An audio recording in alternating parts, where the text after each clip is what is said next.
সন্ধ্যার স্ন্যাক্সে এমন একটা মুখরোচক জিনিস হলে সত্যি খাবার আগ্রহটা আরো দ্বিগুণ বেড়ে যায়। আজকে আমি তোমাদের সঙ্গে শেয়ার করব মুখে লেগে থাকার মতো স্বাদের এই স্ন্যাক্স রেসিপি। এইভাবে একবার এগ ডেভিল বানিয়ে খেলে বারবার খেতে ইচ্ছা করবে। ভিডিওটা একটু স্কিপ না করে সম্পূর্ণ ভিডিওটা দেখতে থাকো। প্রথমেই আমি এখানে নিয়েছি ব্রেডের চার সাইডের যে ব্রাউন পার্টগুলো হয় এটাকে আমি এখন ব্লেন্ডারে গুঁড়ো করে নিয়েছি। একেবারে পাউডার বানাইনি, হালকা একটু দানা দানা টাইপের আছে।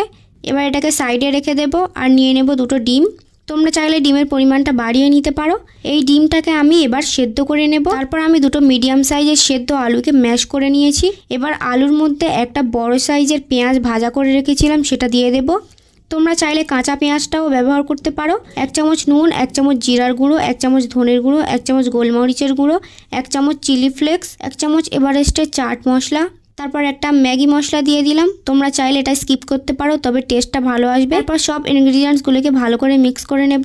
আলুটা যত টেস্টি হবে এই নাস্তাটা খেতে ততটাই ভালো হবে, তাই আলুতে একটু বেশি মশলা ব্যবহার করেছি যাতে টেস্টটা ভালো হয়। এরপর ডিম দুটোকে সেদ্ধ করে খোসা ছাড়িয়ে নিয়েছি। এখন ছুরি দিয়ে লম্বা লম্বা করে 4 ভাগ করে নেব। দুটো ডিমকে কেটে আমি এখানে 8 পিস করে নিয়েছি। তোমরা সাইজটা বড় করতে চাইলে একটা ডিমকে 2 ভাগ করে নিতে পারো। আমি ডিমগুলোকে কেটে নিয়েছি। এখন আগে থেকে যে আলুটা রেডি করে রেখেছিলাম, হাতে একটু তেল ঘষে নিয়ে কিছুটা আলুর পুর হাতের তালুতে ছড়িয়ে 1 পিস ডিম মাঝখানে বসিয়ে ঠিক এইভাবে চারদিক থেকে বন্ধ করে দেব। আর তারপর হাত দিয়ে ঘুরিয়ে হালকা একটু লম্বা শেপ করে নেব। এইভাবে আমি সবকটা বানিয়ে নিয়েছি।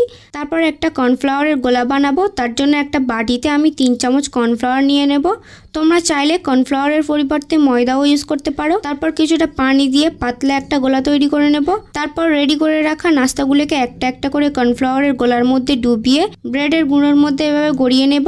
তাহলে এগুলোর গায়ে ভালোভাবে ব্রেডের গুঁড়োটা লেগে যাবে। তো আমি এইভাবে সবকটা বানিয়ে নিয়েছি। এবারে ভেজে নেব। প্যানে পরিমাণ মতো তেল দিয়ে গরম করে নিয়েছি। এখন একটা একটা নাস্তা তেলের মধ্যে দিয়ে মিডিয়াম টু হাই হিটে নাস্তাগুলোকে উল্টে পাল্টে লাল লাল করে ভেজে নিচ্ছি।